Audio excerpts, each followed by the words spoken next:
La casa del espíritu de oración. La casa del espíritu de oración, donde el deseo de Dios es y se ha convertido el clamor de su pueblo. La casa del espíritu de oración. Hace una semana atrás y durante estos días hemos venido meditando que Cristo corrió una carrera. Cristo corrió la carrera de la vida. El vivir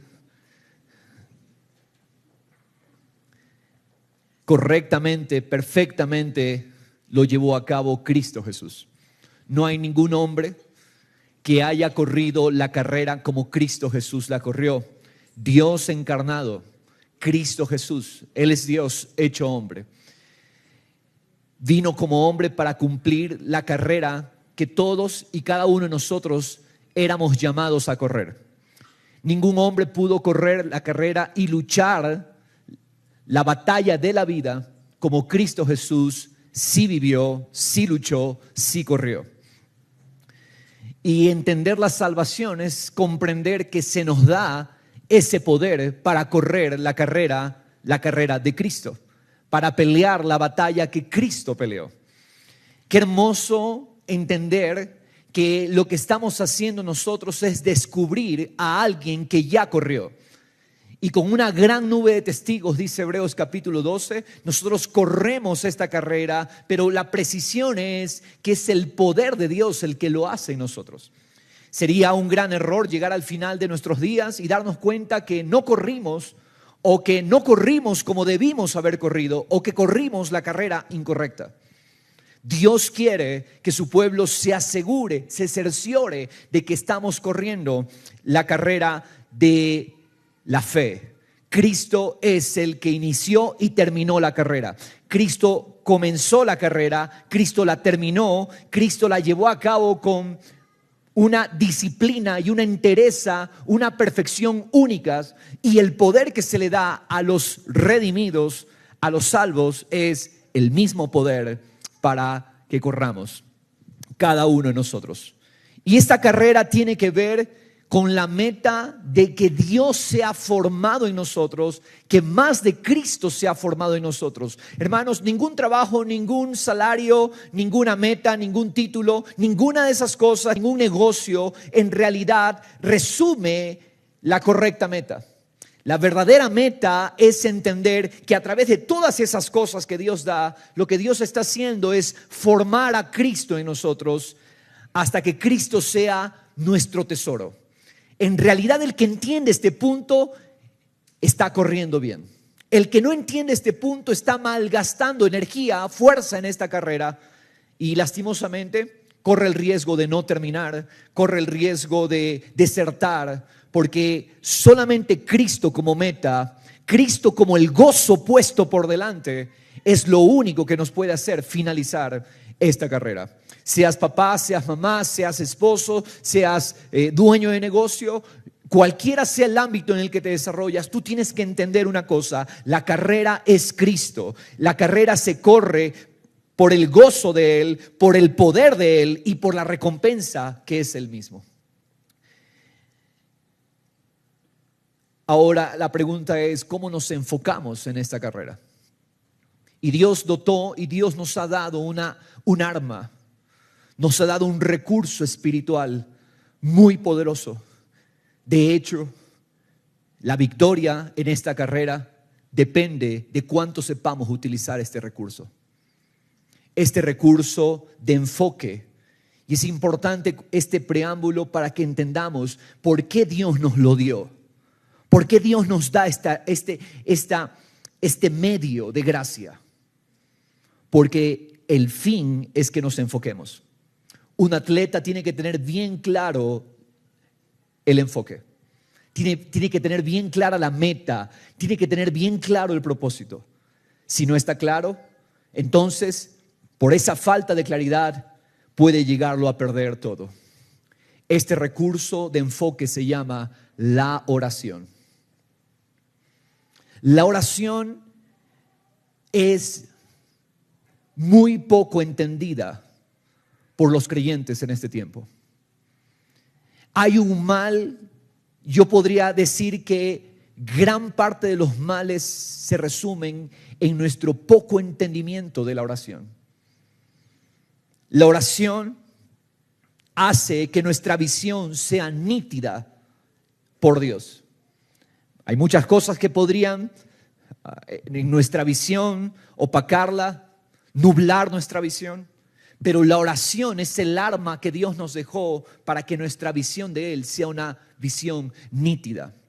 Hermanos amados, si nosotros somos honestos, deberíamos reconocer, no conocemos la oración, no entendemos el poder de la oración y no sabemos cómo orar.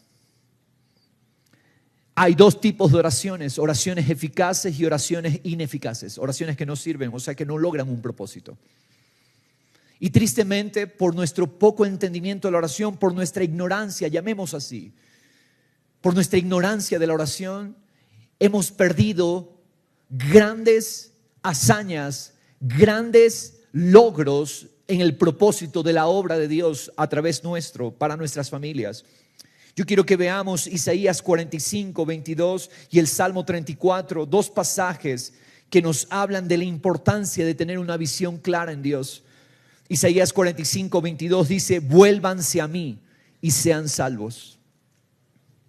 ¿Qué es lo que Dios está diciendo? La salvación de nuestras vidas depende de una visión, mirarlo a Él, volvernos a Él. Reina Valera traduce este mismo texto: mirad a mí, miren a mí. Si ustedes me miran a mí, ustedes serán salvos.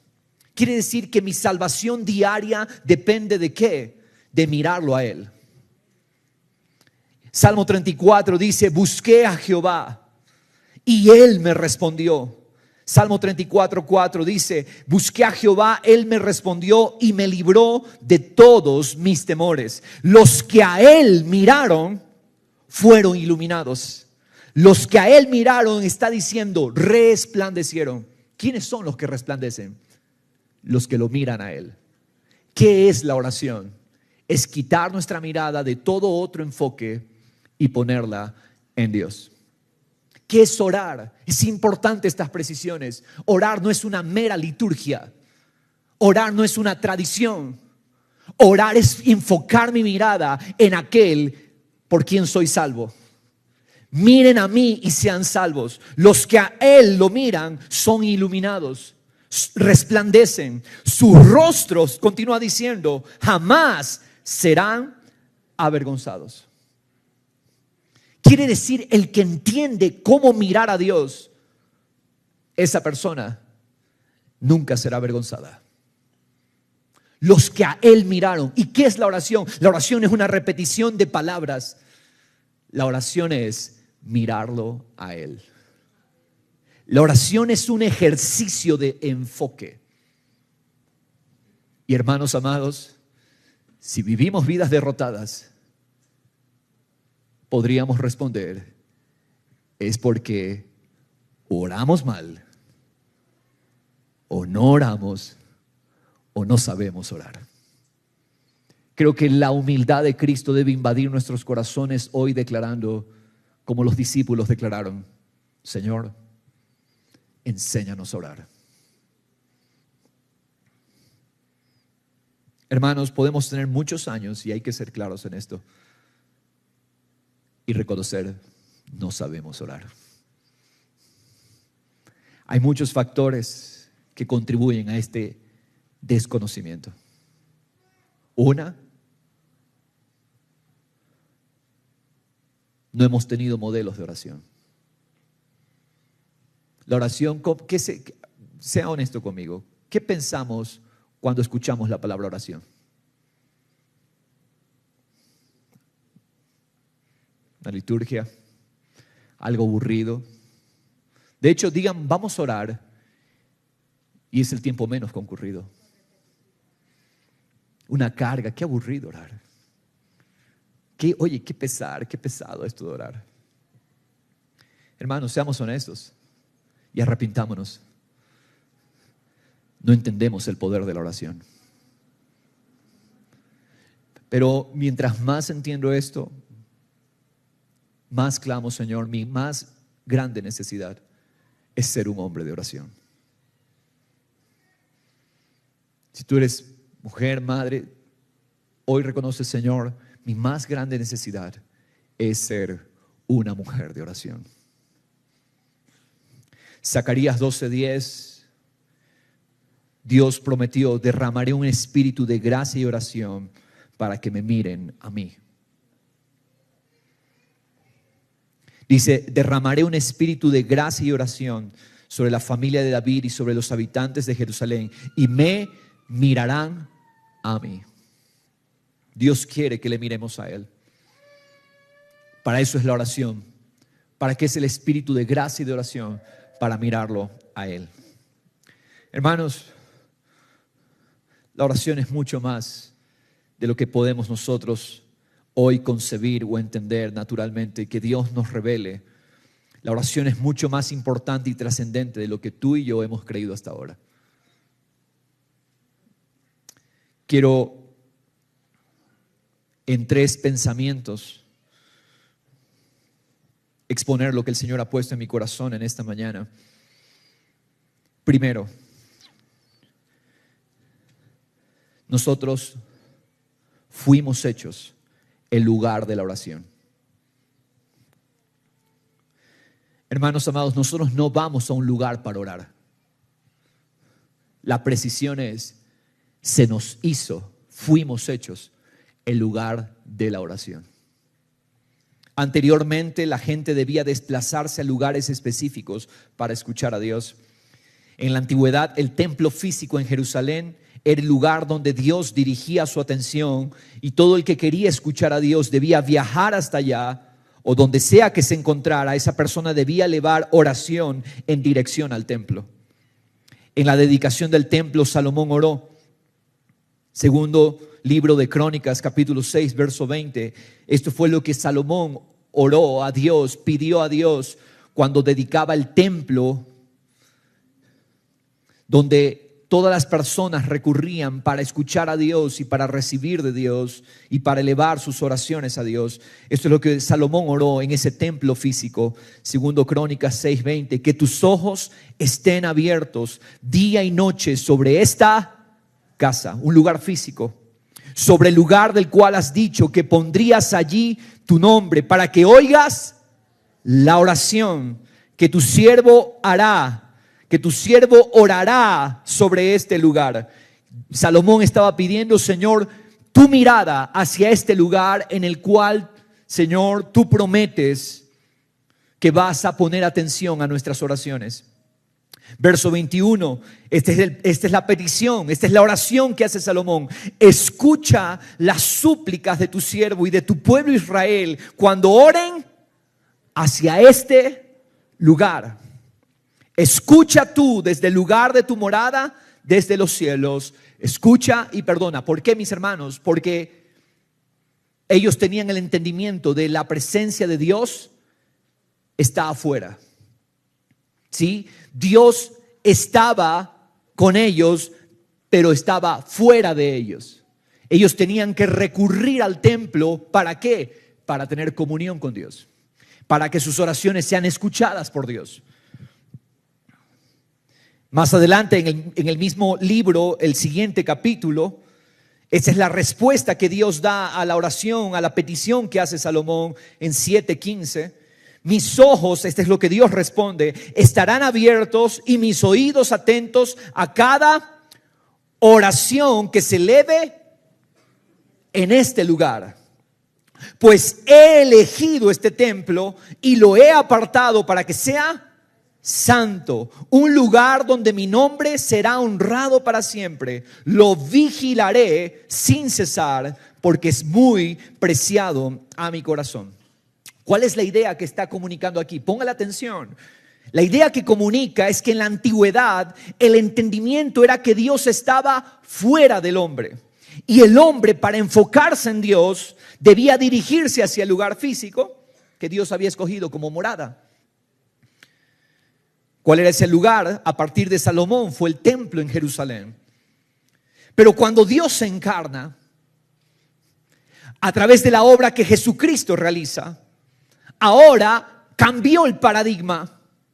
Ahora la presencia de Dios no está afuera, la presencia de Dios vino a morar en nosotros. Es por esa obra que toda separación se quita, toda esa diferencia. El templo es uno, yo soy otro. Ya no hay más esa barrera, ya no hay más esa diferenciación. Por la obra de Cristo, Él hizo posible una realidad mucho más presente para nosotros. Ahora Dios llega a vivir en nosotros. El templo no es más un lugar físico.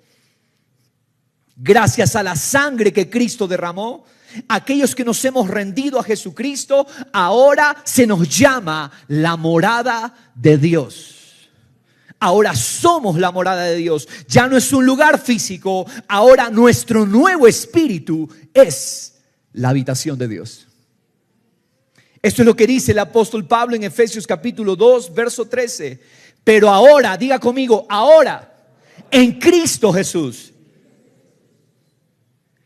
ustedes que en otro tiempo estaban lejos, han sido acercados por la sangre de Cristo. En la sangre de Cristo ustedes fueron acercados.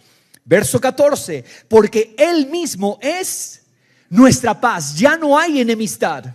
El pecado mío puso a Dios afuera, pero la obra de Cristo por su sangre y por su cruz eliminó la enemistad. Ahora su presencia habita en mí. Su presencia habita en su pueblo. Él mismo es nuestra paz. ¿Qué es paz? Unidad con Dios. Quien de ambos pueblos hizo. ¿Está leyendo? Por favor, póngale atención. Venga con intencionalidad a leer la palabra del Señor. Quien de ambos pueblos hizo uno, derribando la pared intermedia de separación, derribando toda muralla. Cristo ya derribó la muralla que nos separaba. No clamamos quita las murallas, Él ya las quitó. Él ya eliminó la muralla de separación. Derribó la pared intermedia de separación, verso 15, aboliendo en su carne la enemistad. ¿Qué quitó Cristo? La separación que había.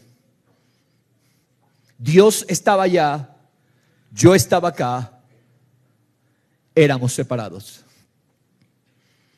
La ley de los mandamientos expresados en ordenanzas. Una ley que estaba afuera. Una serie de mandamientos que están ¿dónde? Afuera. Eso es lo que Cristo quitó y puso su ley en nuestro corazón. ¿Qué es el nuevo pacto? El pacto que Cristo selló. El templo era allá. El templo y yo somos dos cosas diferentes. La ley y mi corazón son dos cosas diferentes. ¿Qué es lo que Cristo viene a hacer? Pone el templo en nosotros y pone la ley en nosotros. Dice, pondré mis leyes en su corazón. Ezequiel 36. Escribiré mi ley en las tablas de sus corazones. La ley no es una serie de ordenanzas que están afuera. La ley ahora ha sido escrita en nuestros corazones. La ley que es Cristo. Él es. Hermanos, ¿por qué razón lo hizo? ¿Para qué? ¿Con qué propósito? Sigamos leyendo, por favor. Por favor, conmigo, no se descuide de la lectura. Para crear en sí mismo de los dos, ¿qué creó? Un nuevo hombre. ¿Qué fue lo que hizo la obra de Cristo? Un nuevo hombre. Cristo, en Él mora todo Dios. Qué hermosa salvación. Estableciendo así la paz, la unidad con Dios, no más enemistad. El poder de esta vida radica en entender, Él quitó la enemistad, me hizo uno con Dios. Él hizo la paz. Verso 16. ¿Y para qué? Para reconciliar con Dios a los dos en un cuerpo por medio de la cruz. ¿Cuál es el medio? Lo que Cristo logró en la cruz. ¿Qué logró en la cruz? Hacer de los dos pueblos uno solo. Un nuevo hombre. habiendo dado muerte en ella. Nuevamente nos repite el mismo término. ¿Qué se dio muerte por la obra de la cruz? Lo está viendo, lo está entendiendo. La enemistad. Toda enemistad fue quitada. Hermanos amados, la gloria de este entendimiento es el templo y yo ya no somos dos cosas diferentes. Su presencia no está más afuera. Colosenses 1, que lo hemos venido meditando por algunos domingos. Cristo en nosotros, la esperanza de gloria. Habiendo dado muerte en esa cruz a la enemistad. Tú ya no estás separado. Tú ya no eres más un ente separado de Dios. Si tú estás en Cristo, tú eres uno con Dios. Tú eres uno con Él. Verso 17, y vino y anunció paz a vosotros que estabais lejos y paz a los que estaban cerca. Verso 18, porque por medio de Él, los unos y los otros tenemos, ¿qué cosa? Nuestra entrada al Padre en un mismo espíritu. ¿Qué es oración? ¿Qué es la oración? La oración no es una repetición de vanas palabrerías. Debemos arrepentirnos de ese entendimiento de la oración. ¿Sabes qué es la oración? Es enfoque en el Padre. ¿Qué es lo que dio la obra de Cristo? Dio el acceso al Padre. Tú tienes acceso al Padre. Eso es lo que Cristo compró. Si yo te pregunto, ¿a quién pides? Porque la oración es una petición. ¿A quién suplicas? ¿Al aire? ¿Repeticiones al aire esperando que el aire haga algo místico, algún milagro? No. Es una comunión directa con una persona, la persona más hermosa, poderosa, majestuosa del universo. Es un enfoque en el Padre. Se nos dio, ¿qué dice? Entrada al Padre en un mismo espíritu. ¿Qué es lo que la obra de Cristo compró? Entrada al Padre. Porque esto es lo que Jesús define en Mateo 6, verso 6, acerca de la oración. Mira lo que dice Jesús. Mateo 6, 6. Pero tú, cuando ores, entra en tu aposento y cuando hayas cerrado la puerta, ¿a quién? A tu Padre.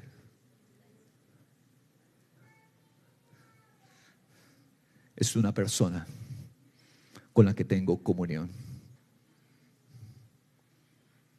A veces nos emocionamos de ciertos encuentros, ¿verdad? ¿Qué si se le dice, oye, ¿sabes qué? Vas a reunirte con el jefe de la empresa con la que quieres hacer ese negocio? Te llenas de expectativa. Te llenas de esperanza de lo que puede lograr esa reunión. Y nosotros tenemos que arrepentirnos de muy poca expectativa cada vez que vamos a orar. Porque cuando vamos a orar, yo voy a un encuentro con el Rey del universo. Hermanos amados, de verdad yo le pido al Señor mucha ayuda para predicar este mensaje.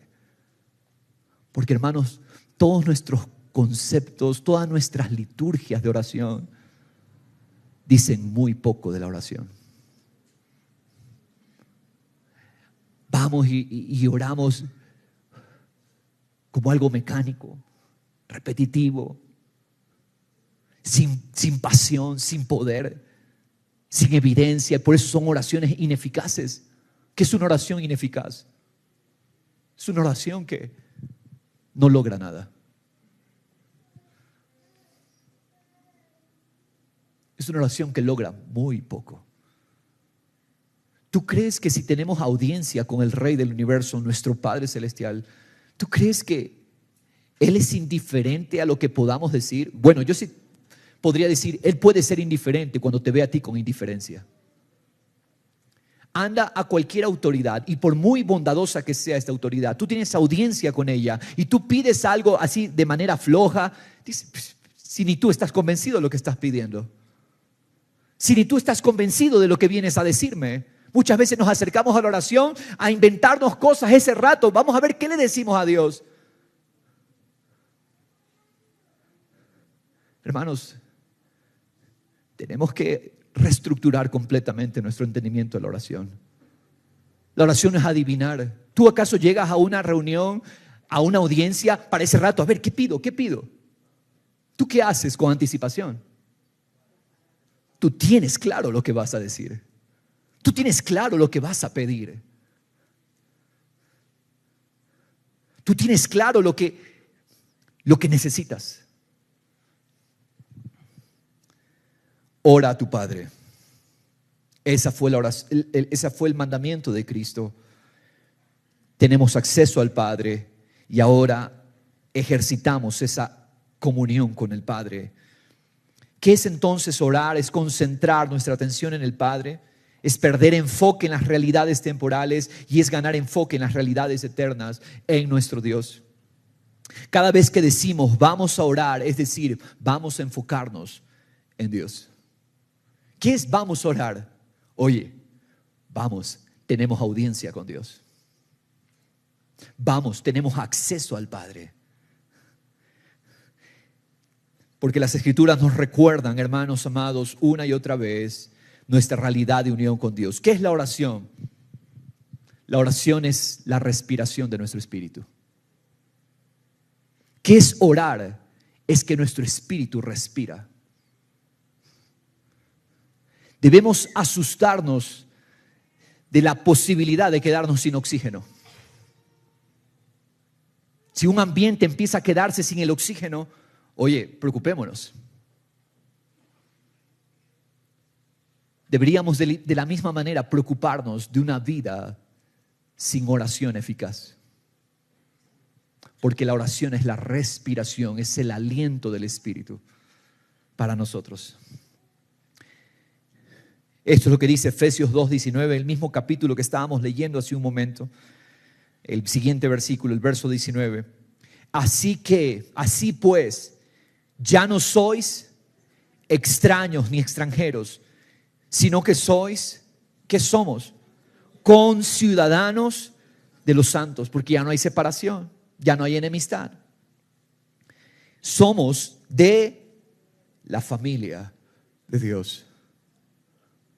Y Dios no se desentiende de su familia. ¿Cómo se nos llama? Miembros de la familia de Dios.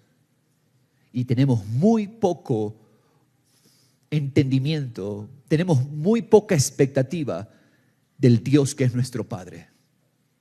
Pedimos o no pedimos incluso, porque no creemos que Él tiene cuidado de su familia. Somos de la familia de Dios. Verso 20, edificados sobre el fundamento de los apóstoles y profetas, siendo Cristo Jesús mismo la piedra, el fundamento, el cimiento de este edificio. La piedra angular es el cimiento. Verso 21, es en Él en quien todo el edificio bien ajustado va creciendo. ¿Para qué, hermanos amados? Un templo santo. ¿Quién es el templo santo? Somos el edificio que va creciendo, bien ajustado para un templo santo en el Señor. Verso 22, en quien también ustedes son juntamente edificados para morada de Dios en el Espíritu. Somos la morada de Dios en el Espíritu. Yo no sé a cuántos les emociona esta noticia. Somos morada de Dios en el Espíritu. Tenemos acceso, tenemos entrada.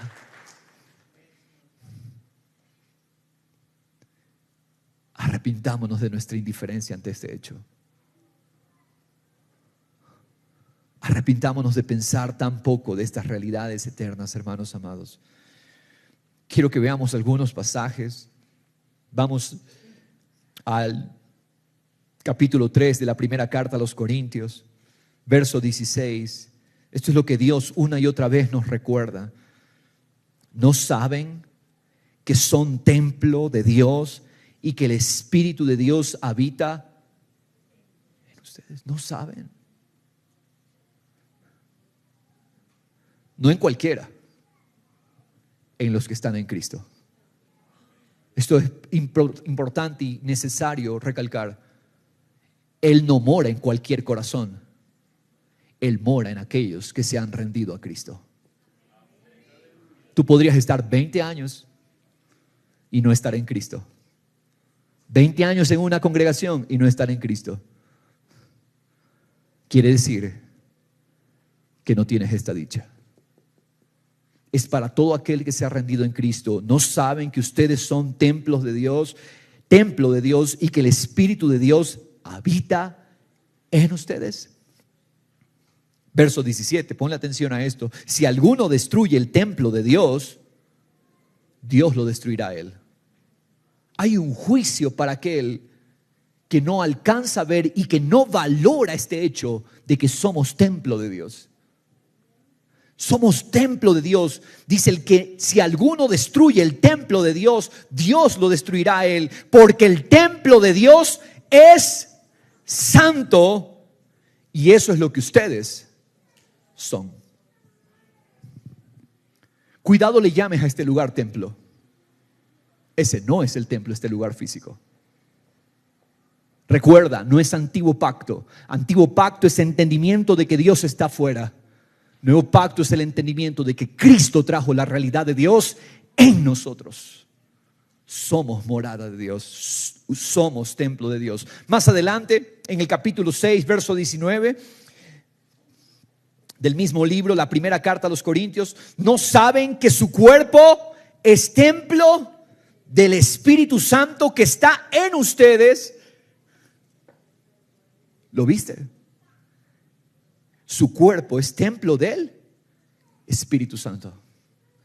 Vuestro cuerpo, el cuerpo de ustedes, es templo del Espíritu Santo que está en ustedes, el cual tienen de Dios y que no son, ustedes no se pertenecen. Yo no puedo hacer con este templo lo que quiero, porque este templo le pertenece a Él. ¿Qué es la oración entonces, hermanos? Es el ejercicio que como templos, como santuarios de Dios, somos de Él. Él vive en nosotros, le pertenecemos a Él. Somos de Dios. En otras palabras, entonces, la oración, hermanos amados, esta precisión es importante. La oración, orar, es entender, acercarme en la actitud de que yo le pertenezco a Él, de que yo soy de Él. ¿Por qué oramos? No solamente porque hay un beneficio en orar. Oramos también porque le pertenezco a Él, porque soy su templo. Y en su templo no puede parar la oración. En su templo no puede detenerse la oración. Soy su templo. Vamos a la segunda carta a los Corintios, capítulo 6, verso 16. ¿Qué acuerdo tiene el templo de Dios con los ídolos? ¿Por qué la idolatría no puede tener lugar en nuestras vidas? Idolatría es dar valor, prioridad a todo aquel que no es Dios. Dice, el templo de Dios no tiene acuerdo con los ídolos. ¿Qué acuerdo tiene el templo de Dios con los ídolos? Porque nosotros somos el templo del Dios vivo. Como Dios dijo, habitaré en ellos, andaré entre ellos y seré su Dios y ellos serán mi pueblo. Somos la morada de Dios. Somos el santuario de Dios. Hace unos domingos atrás explicábamos qué es templo. ¿De dónde sale la idea de un templo? David estaba en su casa, dice que Dios le había dado paz a David. Le había dado ya la extensión del territorio de Israel, había llegado a la mayor a la mayor extensión, la mayor área de territorio en tiempo de David. Dios había traído paz y David habitaba en un palacio. Y David dice cuando estaba en su palacio, en su casa, yo habito en un palacio. ¿Y dónde está el palacio de Dios? Yo tengo un palacio, pero la presencia de Dios todavía está entre cortinas. Y es donde Dios mismo, poniendo en el corazón de David la visión de hacer un palacio para Dios. ¿Qué es un templo? Un templo es un palacio para Dios. El palacio del gobierno de Dios en la tierra. Por lo tanto, si Dios me llama a su templo, si Dios nos llama a su templo, nosotros no simplemente oramos. Nosotros somos el lugar del gobierno de Dios. Nosotros somos el lugar de la oración. Repito esta precisión. Nosotros no solamente oramos, somos el lugar de la oración. Somos la casa de su oración.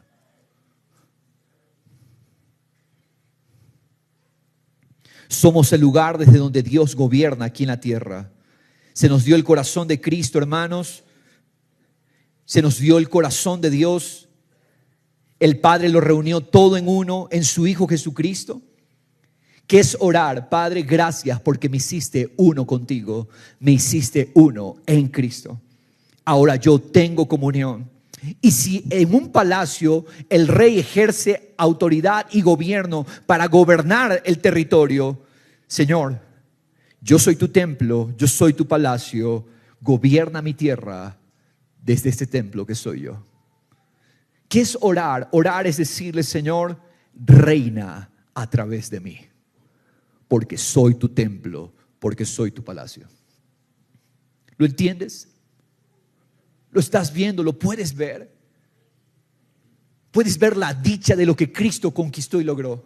Somos la casa de su oración. Yo te pregunto, ¿tú deseas que Dios llene tu tierra?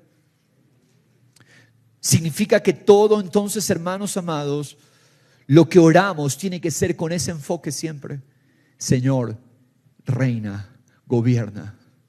Hermanos, reconocer que somos el templo de Dios, que somos la casa de su oración, quita de lado nuestro señorío, pone de lado de nuestro señorío, quita de en medio nuestro gobierno y pone el gobierno de Dios en el centro. A veces llegamos a la oración con la expectativa de cumplir nuestras demandas. No, la conciencia de que somos su templo es comprendiendo que Él reina y que yo soy el lugar desde donde Él reina. Todo lo que le llamamos oración funciona. Toda oración funciona. ¿Será que toda oración tiene poder? Yo quiero decirte que no. Hay oraciones eficaces y hay oraciones ineficaces. Hay oraciones que ni siquiera traspasan el techo. Sí, Señor, las hay. Hay oraciones que Dios ni se digna en poner atención. Sí, Señor, las hay.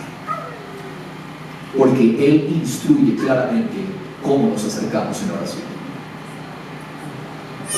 No pretendo cubrir la oración en ese mensaje, porque la profundidad es vasta. Sin embargo, hermanos amados, quiero que entendamos como segunda realidad, la oración eficaz es entender la voluntad de Dios. ¿Cuáles son las oraciones eficaces? La oración que entiende la voluntad de Dios. ¿Por qué muchas de nuestras oraciones no tienen respuesta? Porque no conocen la voluntad de Dios. Tu voluntad, pero no su voluntad. Esto es lo que dice Efesios 5:17. Así pues, no sean necios, sino entiendan cuál es la voluntad del Señor.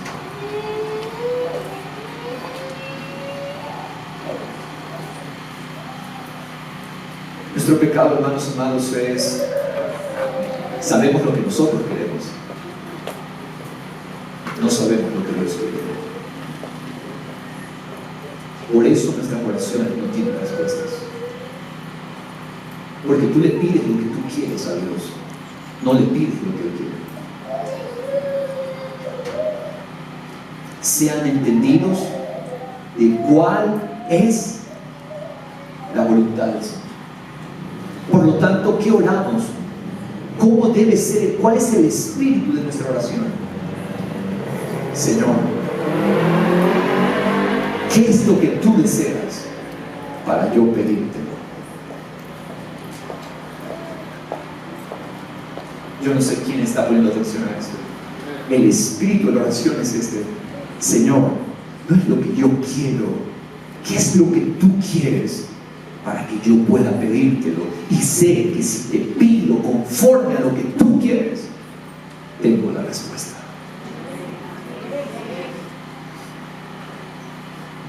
¿Cómo llegamos a la oración? Llegamos con demandas y listas de cosas. Y hermanos, no está mal. Pero hermano, no sé cuánto tiempo más quieras seguir gastando en oraciones que Dios dice, llegan a su trono y dicen, pero esto no es conforme a mi voluntad. Descartada esta petición. Y Dios descartando peticiones porque no se ajustan a su voluntad. ¿Cuál es el espíritu de la oración? Escuche, Dios, no es lo que quiero que hagas con fulano y mengano. Simplemente, no está mal orar por otros. De hecho, se nos llama a orar por otros. Pero escúcheme. Este es el espíritu de la oración. Dios, ¿qué quieres tú de mí? El espíritu de la oración es, Señor, ¿qué deseas tú primeramente de mí? Porque llegamos, ¿cómo llegamos? Señor, oh, por él. Y Dios está interesado en que yo sea su palacio, en que yo manifieste su deseo. Esa es la oración eficaz, la que produce fruto. Esa es la oración que tiene las respuestas de Dios. Por eso tenemos muchas llamadas oraciones que están sin respuesta. Dios tiene respuesta a la oración que en humildad y temor de Dios le clama a Dios por lo que Dios desea en mí. Ahora, ¿qué es lo que Dios quiere de mí? Dios quiere de mí a su Hijo Jesucristo. ¿Qué es lo que Dios quiere de mí? Dios quiere formar a su Hijo en mí. Por lo tanto, no hay oración tan poderosa como decirle, obviamente, con entendimiento, con sinceridad, la petición, con preparación previa, porque tú no vas ante el Rey sin preparación previa. Señor, lo que tú quieres de mí es Cristo. Yo te pido, yo oro, yo te clamo, forma a tu Hijo en mí.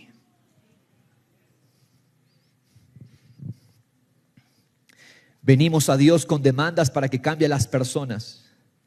¿Sabes cuál es nuestro problema? Que pensamos que el problema principal son las personas. Y la esposa se ha pasado años orando, cambia a mi esposo, cambia a mi esposo, cambia a mi esposo. Y Dios no ha respondido. ¿Sabes por qué? Porque ella nunca ha orado, Señor, cámbiame a mí. Señor, cambia a mi hijo, cambia a mi hijo, cambia a mi hijo. Y nunca oraste, Señor, cámbiame a mí. La oración no es primero para cambiar a otro. La oración es forma a tu Hijo Jesucristo en mí.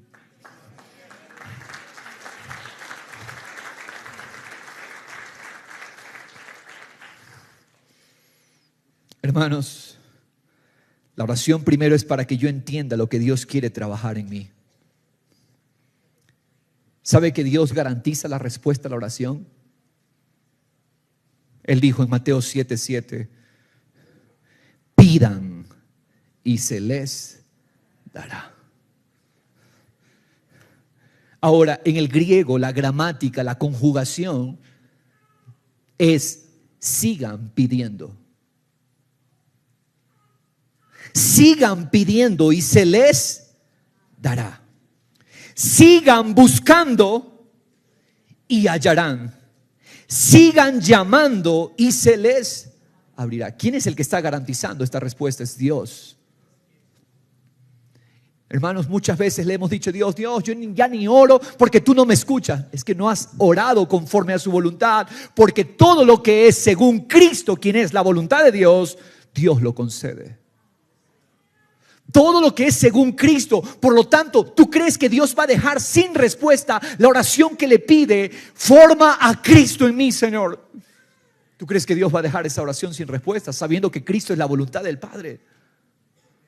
Esa es la que Él empieza a manifestar. Esa respuesta Él empieza a manifestar. Cambia, Señor, pon los deseos, pensamientos, emociones de Cristo. Dos aspectos clave de la oración efectiva, mi hermano. Dos aspectos cruciales. Primero, entender lo que Dios quiere en mí. Entender lo que Él quiere en mí. Segundo, perseverar, porque el mandamiento es sigan pidiendo, sigan buscando, sigan llamando. En otras palabras, no desmayar. Nuestra necesidad es perseverar en la oración que le pide a Dios, entender lo que Él quiere que yo entregue. ¿Cuál es nuestra necesidad en la oración? Entender lo que Él quiere que yo entregue. Repito esto. ¿Cuál es la necesidad principal de la oración? Entender lo que Él quiere que yo entregue. Te impacientas con las personas. ¿Cuánto has clamado a Dios pidiendo, Señor, cambia mi carácter? Forma el carácter de Cristo en mí. Pensamos que el problema son las personas. ¿Sabes cuál es el más grande obstáculo a la respuesta de Dios? ¿Estás listo para esto? Tú mismo. Tú eres el obstáculo. Porque tu corazón sin arrepentimiento, tu corazón sin conciencia de que tú eres el primer necesitado, obstaculiza la manifestación del reino de Dios.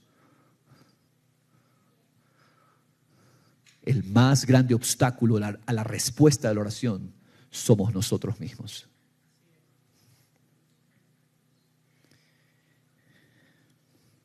Dios promete responder la oración que persevera en rendición. Mire lo que le dice el escritor a los Hebreos en el capítulo 10, verso 36. Porque tienen necesidad de paciencia. Es la palabra perseverancia. Para que cuando hayáis hecho la voluntad de Dios, obtengáis la promesa. ¿Qué necesitamos? Entender la voluntad de Dios y perseverar en ella.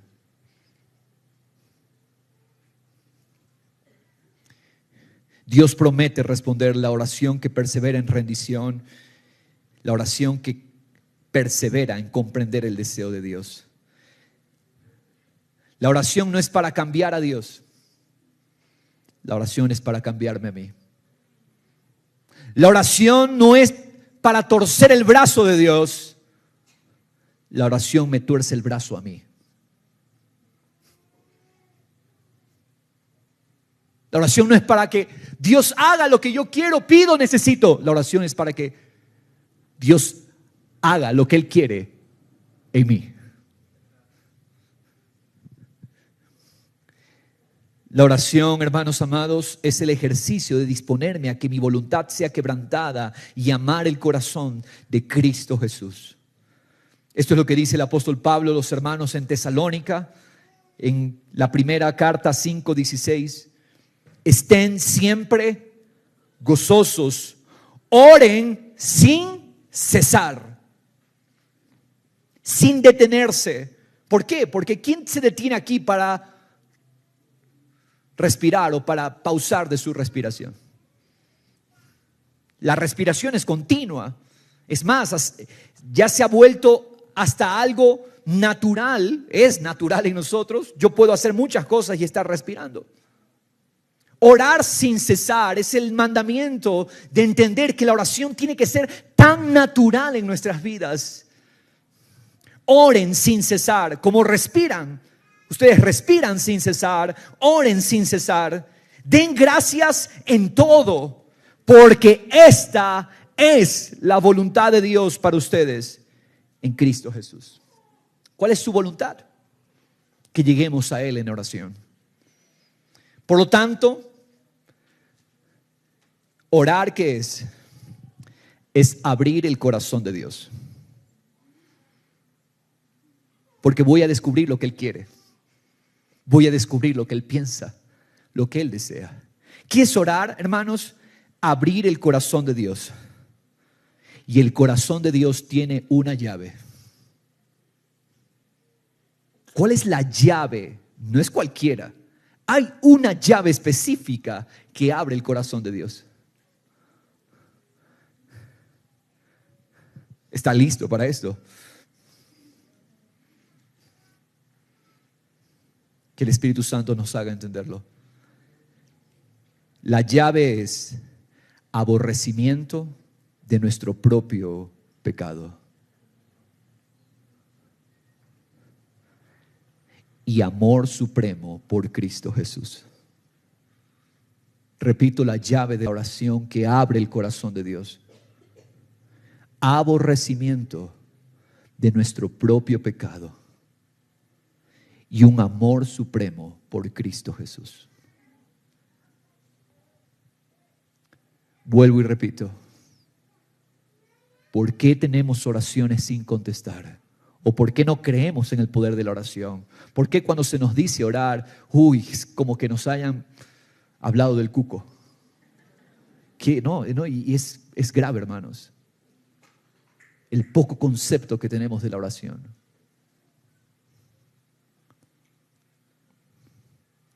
¿Sabe por qué, mis hermanos? Dios nos responde estas oraciones porque estamos cómodos con nosotros mismos.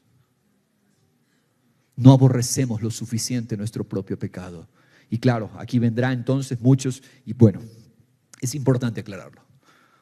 Pastor, pero no que somos una nueva creación en Cristo. Y sí, en mi espíritu soy una nueva creación, pero mi alma todavía tiene pecado. Pablo le llama el pecado que mora en mí. Y Hebreos 12:4 dice, hermanos, ustedes no han luchado todavía contra el pecado hasta derramar sangre. Sí, gracias Señor, en mi espíritu soy templo, soy una nueva creación, pero Señor, vengo reconociendo, todavía hay pecado que mora en mí. Y quiero que sepas, Señor, aborrezco ese pecado que mora en mí. Romanos 7 es el respaldo de esto. Hermanos amados, la llave del corazón de Dios, aborrezco mi pecado y amo la vida de su Hijo, la vida que Él me dio. Esa actitud es la que abre el corazón de Dios. Llegaron dos al templo a orar. El fariseo, en su religión, en su liturgia, en su tradición, pero sobre todas las cosas, en su orgullo, creyendo que él está bien.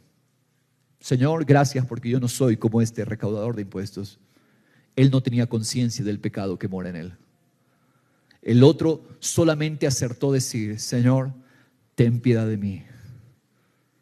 Ten piedad de este pecador. ¿Cuál de los dos, dice Jesús, se fue a su casa restaurado, justificado? El que reconoció su propia condición. ¿Cuáles son las oraciones que Dios escucha? Las oraciones que parten del entendimiento, Señor.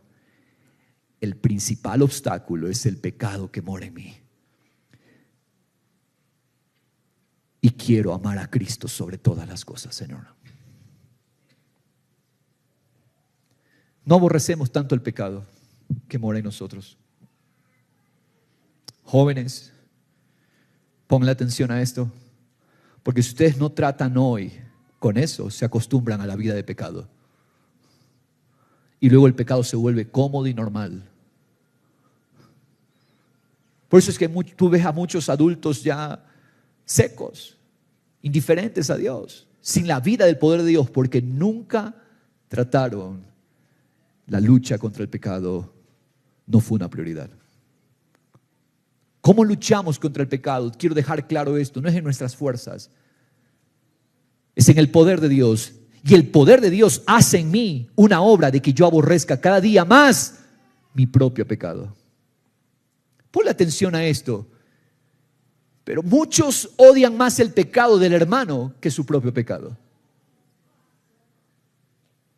Te irrita el pecado del hermano. Te irrita lo que dice, te irrita lo que te hizo, te irrita cómo te ofendió. ¿Y cuánto te irritas tú por tu propio pecado?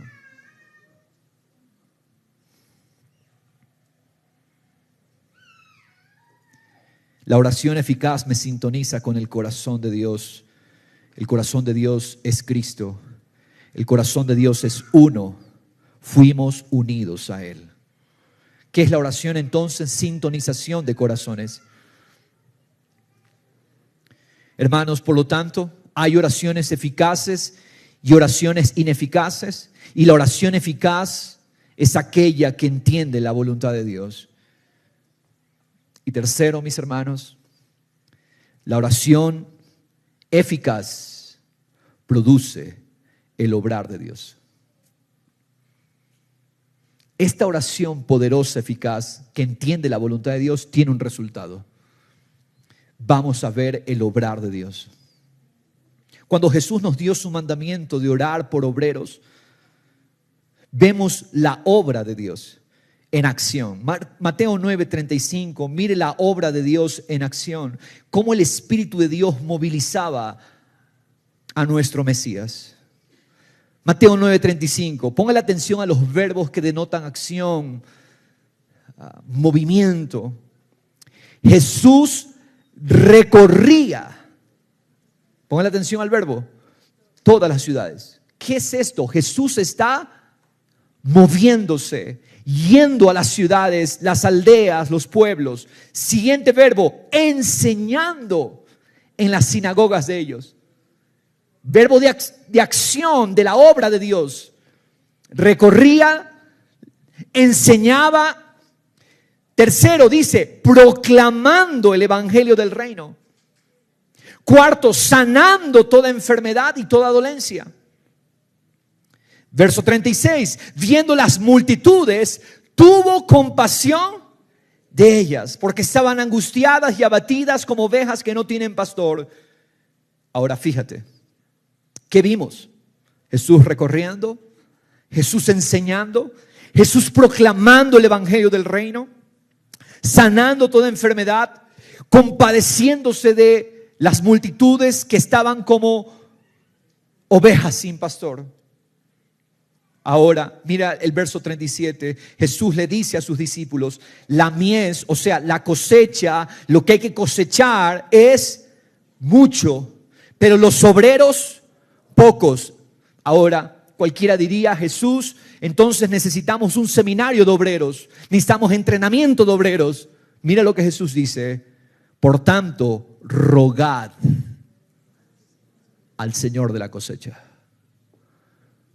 ¿Por qué Jesús, si hay necesidad de obreros, por qué Jesús nos manda a orar, a clamar y a pedir sus obreros y su obra? Porque solo la oración que entiende el corazón de Dios moviliza la obra de Dios. La oración que entiende el corazón de Dios tiene el poder para movilizar la obra de Dios. ¿Por qué tanta gente calentando bancas?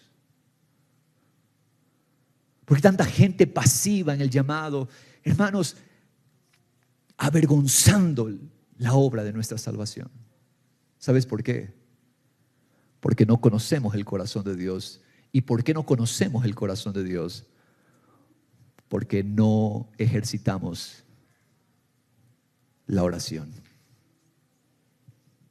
Conocer el corazón de Dios. ¿Qué es lo que necesita alguien para que se movilice? ¿Motivarlo? ¿Charlas motivacionales? No. Necesita conocer el corazón de Dios. El que entiende el corazón de Dios terminará movilizado. Dios moviliza su obra. ¿Cuál es entonces un clamor eficaz? Señor, no se trata de mi obra. ¿Sabes qué? Nosotros venimos al Señor generalmente para que haga nuestros trabajos, para que cumpla nuestros trabajos. ¿Y qué le pedimos al Señor? Le pedimos poder para nuestros trabajos. La pregunta es, ¿le has pedido a Él el poder para su trabajo, no tu trabajo? ¿Qué es lo que pide un clamor eficaz? Señor, lleva a cabo tu obra. Señor, yo estoy aquí en la tierra no para hacer lo que yo quiero, estoy para lo que tú quieres. Con mi familia, con mis amigos, con mis familiares, parientes, compañeros, en el negocio, en el empleo. Señor, no vengo a hacer mi obra, vengo a hacer tu obra. Este es el clamor eficaz. Muchos quieren hijos para ellos, no hijos para la obra de Dios. Tú puedes ser un padre y que estás muy entregado a la labor de padre, pero aún así estar trabajando para ti y no para Dios. Y lo único que Dios favorece con el poder de su Espíritu Santo no son tus trabajos, Él solo respalda su trabajo. Solo el Espíritu de Dios, el aliento de Dios, el poder de Dios puede movilizar la obra de Dios sobre la tierra. ¿Cuál es la oración eficaz? Señor, tu obra. Quiero tu obra en mí. Quiero tu obra en los lugares de necesidad. Y el primer lugar en donde el Espíritu de Dios opera trabajando, ¿sabes dónde es el primer lugar donde el Espíritu de Dios opera trabajando? En el corazón que ora. Cuando oramos, los primeros cambiados por el poder de su Espíritu somos nosotros. Yo debo entender que el problema para el obrar de Dios soy yo. Por lo tanto, la oración es disponerme, alinearme. La oración es para sujetar mi carne al poder de Dios. Por lo tanto, la primera obra de Dios es ser cambiado por Él. Orar no es que Dios se sienta comprometido con mis obras. No oramos para cumplir nuestras metas. Pedimos que Dios cumpla sus metas a través de nosotros. Por eso no sientes como que no te escucha Dios, porque sigues pidiendo. Dice Dios, ¿por qué pides tan pequeño? ¿No sabes tú que cuando tú te concentras en mis metas, tus metas pequeñas están incluidas? Busca el reino. Todo lo demás será agregado. Hermanos, pedimos tan pequeño que nos concentramos en nuestro propio trabajo y Dios dice, oye, pide para mi trabajo, dice Dios. Y mis obreros son recompensados. Porque Dios es un Dios que paga bien su trabajo en su campo. Mis obreros, todo aquel que se dispone a Dios, para Dios, y le dice, Señor, quiero tu obra, yo te aseguro, hermano amado, la recompensa está, la paga está, el bien de Dios está. Pero no creemos todavía que sea bueno y conveniente trabajar, orar y pedir por el obrar de Dios. La oración nos hace conscientes de nuestra fragilidad y entonces clamamos al poder de Dios. La primera obra de Dios es ser cambiado por Él. Orar no es que Dios se sienta comprometido con mis obras. No pedimos nuestras metas, pedimos que Dios cumpla sus metas a través de nosotros. Mis metas y mis obras son pequeñas. Las metas y las obras de Dios son grandes. Por lo tanto, orar es quitar mi mirada de mis obras y es poner mi mirada en las obras que Él quiere hacer. Sus obras son las que lo glorifican. Ahora, ¿cuál es la obra que Dios realiza en aquellos que se sintonizan a su corazón? Voy a mencionar rápido en el estudio familiar. Yo espero que estén estas citas. No las vamos a leer, pero yo quiero describirte, enunciar algunas obras de Dios. ¿Cuáles son las obras de Dios? ¿Cómo nos entregamos? ¿Cómo nos rendimos en la oración para que Dios haga su obra? Primero, orar es entregarnos a Cristo para ser instrumentos de amor y bendición para nuestros enemigos y para los que nos maltratan.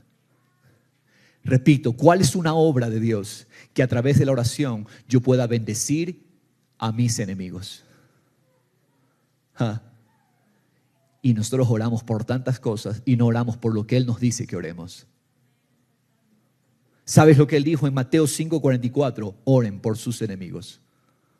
Oren por los que los ultrajan. Oren por los que los persiguen. ¿Cuánto tiempo has invertido orando por tus enemigos? Esa es la obra de Dios. La oración me conecta a la obra de Dios. ¿Cuál es la obra de Dios? Orar por nuestros enemigos.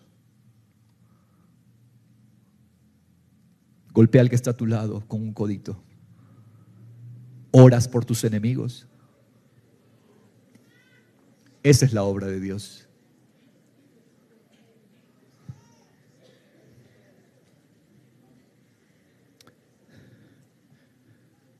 ¿Cuánto tiempo oras por ellos?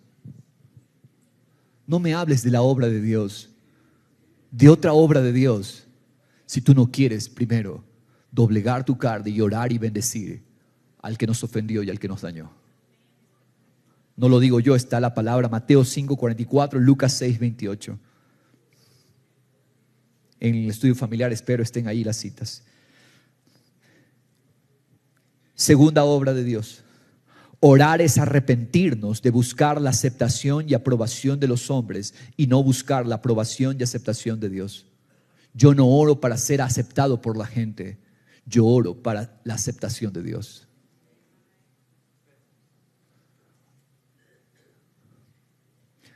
Cuando te toque orar, dirigir una oración, no ores para que el otro, mira, él ora bien. ¿Sabes que no hay un formato para orar? Él lo que dice es: asegúrense que cuando van en oración pidan todas las cosas, pidan creyendo que las recibirán. ¿A ti te ha tocado a veces tratar con alguien que va y te quiere pedir algo y se da vueltas y vueltas y vueltas? ¿Qué te parece esa experiencia? A ver, dime lo que quieres. Tú no necesitas llegar a Dios con rodeos.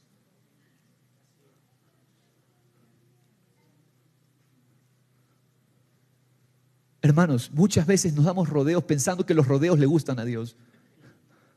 A Dios no le gustan los rodeos, hermano. No oramos para ser escuchados por los hombres o aceptados por los hombres. Oramos para ser escuchados. Y Dios quiere que nuestras peticiones sean claras. ¿Qué quieres? Y qué mejor si lo que me pides es conforme a mi voluntad y lo que me pides, pide mi obra. Tercero, eso está en Mateo 6:5. No voy a mencionar las citas por tiempo, ¿ok? Pero usted las va a encontrar en las notas completas o en el estudio familiar. Tercero, orar es arrepentirnos de creernos dueños y reconocer que Él es el Rey y Señor y clamar por su reino en medio nuestro. Él dijo: venga tu reino, no mi reino, no mi gobierno, tu reino, Señor. Es arrepentirnos de creernos señores. Él es el Rey. Y orar es doblegarnos ante esa voluntad. Cuarto, orar es entregarnos al amor del Padre para ser canales para los tiernos, para los pequeños, para los más débiles. Señor, hazme un canal para el tierno, hazme un canal para los niños, hazme un canal para los que tienen poco tiempo, pocas raíces. Me entrego, Señor, para hacer esa obra. 5. Orar es rendirnos al control del Espíritu, porque reconocemos que podríamos ser tentados y que nuestra carne es débil. Jesús les dice: oren para que no entren en tentación. ¿Por qué oramos, Señor? porque soy frágil, soy débil. Y en la medida en que yo te miro a ti, me fortalezco en el poder del Espíritu. Fortaléceme, líbranos del mal, líbranos de la tentación, Señor. Jesús oró en aquella noche en Getsemaní, le dijo a sus discípulos: oren para que no entren en tentación. 6. Orar es renunciar a nuestro deseo para que Él haga su deseo. Jesús oró: no mi voluntad, no mi deseo, sino el tuyo, Señor. 7. Orar es entregarnos para perdonar a aquellos con quienes hemos tenido dificultades. Si tu hermano te ha ofendido, ora y perdónalo. Perdónanos así como nosotros hemos perdonado a aquellos que nos han ofendido, Señor. Orar es perdonar a nuestros ofensores, liberarlos. 8. La oración es humillar nuestra carne delante de Dios y reconocer que su misericordia es nuestra riqueza. Como aquel publicano: solo tú puedes tener misericordia de mí. Aquel publicano oró, aquel recaudador de impuestos, pecador, dijo: Señor, sé propicio, ten piedad, ten misericordia de mí, Señor. Es humillar nuestra carne y reconocer que dependemos de su misericordia. 9. Orar es comisionar y enviar a personas como ejemplos de servicio al cuerpo de Cristo. Oramos para que Dios faculte, capacite obreros para la obra, para servir al cuerpo de Cristo. 10. Oramos clamando para que Dios llene de su espíritu a los creyentes. Los apóstoles ponían sus manos para que ellos sean llenos del Espíritu. 11. Orar es clamar por la sanidad de los enfermos de alma y cuerpo, que traerán mayor gloria a Dios. Si alguno está enfermo, oren por él, pongan sus manos sobre él. La oración de fe restaurará al enfermo. 12. Orar es sintonizarnos al deseo de Dios de enviar obreros para que su obra se extienda. ¿Qué oramos? Señor, envía obreros. Conocer tu corazón nos empuja hacia tu obra. Levanta obreros, levanta pastores, maestros verdaderos. 13. Orar es bendecir y designar líderes para las comunidades del cuerpo de Cristo. Señor, levanta pastores en las congregaciones. Hay comunidades, hay células. Señor, levanta líderes. 14. Orar es entregarnos a Dios en gozo y alabanza ante la adversidad, en lugar de entregarnos a la queja. Estaban Pablo y Silas en la cárcel, encarcelados, y ellos oraban y cantaban y alababan a Dios. En medio de lo adverso, nos entregamos a Dios en gozo y alabanza. 15. Orar es clamar en el Espíritu, suplicando por los creyentes para que puedan diferenciar las cosas y escoger siempre lo que es mejor. Continuamente los apóstoles oran: Señor, que los creyentes puedan discernir lo mejor, que puedan discernir la voluntad tuya en Cristo. 16. Orar es dar gracias a Dios por lo que Él está haciendo en su cuerpo. Dad gracias en todo. Señor, gracias por lo que estás haciendo en los creyentes. Gracias por lo que estás haciendo en los hermanos. 17. Orar es clamar para que los que predican de Cristo lo hagan con valentía y denuedo. Una y otra vez Pablo pide: oren por mí para que pueda predicar con valentía y denuedo la palabra de Dios. Orar es clamar para que Dios abra la puerta para que su palabra, la revelación de Cristo, corra en los diferentes espacios, ámbitos, esferas. 19. Orar es pedir para que Dios cumpla su obra, su deseo en su cuerpo.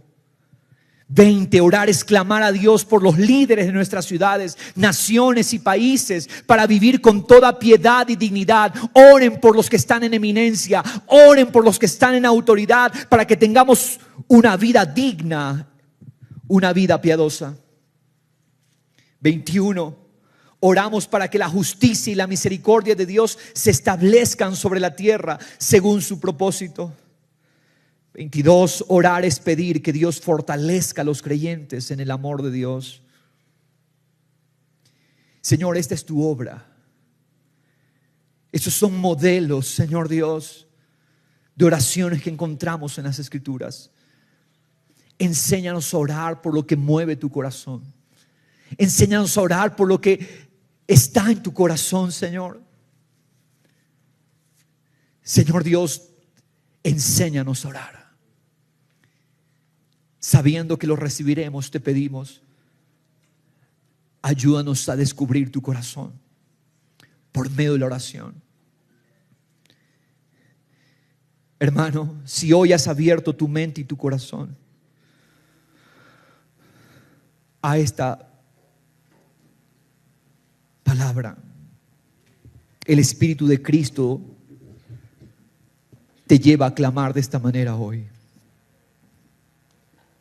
Algunas oraciones, vuelvo y repito, no hay un formato de oración. No hay un formato para orar. Pero sí hay un espíritu de oración. No es el formato de la oración, es el espíritu de la oración. Algunas oraciones que he escrito: Señor, mi carne, el pecado que mora en mí, es el más grande obstáculo a tu obra. Por tu espíritu quiero hacer morir lo terrenal en mí. Señor, no te pido que trabajes para mí, tampoco te pido fuerzas para trabajar para mí. Te pido que tú trabajes tus obras, las obras que te glorifican a través de mí. Señor, manifiesta a Cristo, todo lo que es de tu Hijo en mí. Nada de mí, todo de Él.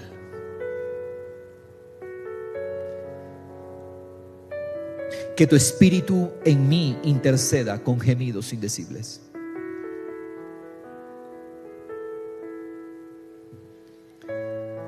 Porque no sabemos cómo orar,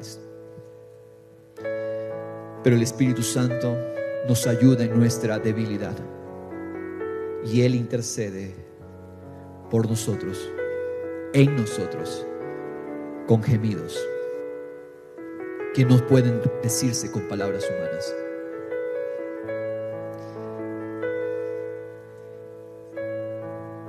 Con la seguridad de que tú respondes, Dios. Hoy te pido, enséñale a tu pueblo a orar. Enséñale a tu pueblo el poder del espíritu de la oración.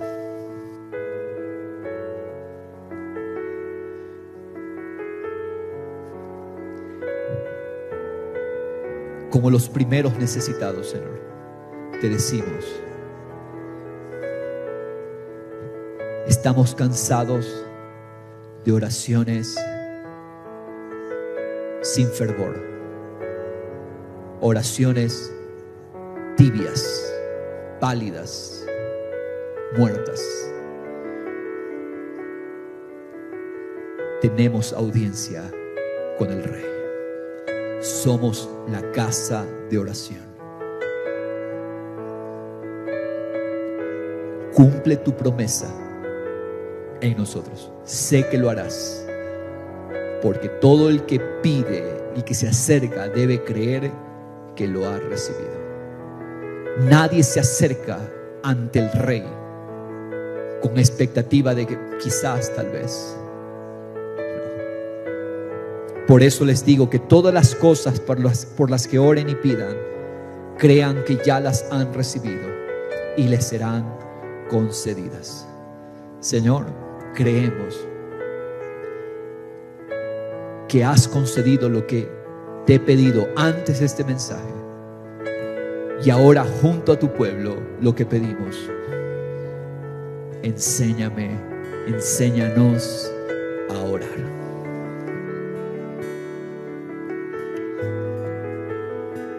Y esta es su promesa. Puedes extender tus manos a aquellos que han abrazado su corazón para esta palabra. Y de parte de Dios, delante de Dios, confieso sobre tu vida la promesa: yo los traeré a mi santo monte, Cristo, y los alegraré en mi casa de oración. Todas sus ofrendas, sus holocaustos y sus sacrificios serán aceptos sobre mi altar. Cristo es el altar del Padre. Porque mi casa, mi pueblo, será llamado casa de oración para todos los pueblos. Somos su casa. Somos la casa del espíritu de oración. Es el tiempo, hermanos, de que descubramos el gozo de ser llamados su casa de oración. En el nombre de Jesús. Amén. Amén, Jesús. Amén.